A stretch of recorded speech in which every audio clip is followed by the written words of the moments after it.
আজ বানাচ্ছি সুস্বাদু ও চটজলদি একটি টিফিন রেসিপি।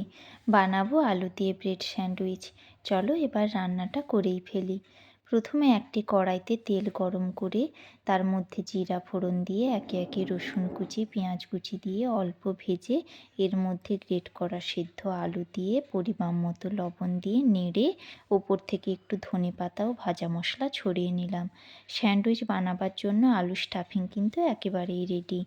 এবার একটি ব্রেডের একদিকে টমেটো সস লাগিয়ে এর উপর আলু স্টাফিংটি দিয়ে আর একটি ব্রেডের একদিকে গ্রিন চিলি সস লাগিয়ে এর উপর দিয়ে দিলাম। এরপর গরম তাওয়ায় বাটার দিয়ে অল্প আঁচে ব্রেডের দুই পিঠ লাল লাল করে ভাজতে হবে। এক্ষেত্রে আমি গ্যাসের আঁচটি অল্পই রেখেছিলাম, না হলে ব্রেডগুলিতে ক্রিস্পি ভাবটা ঠিক আসতো না।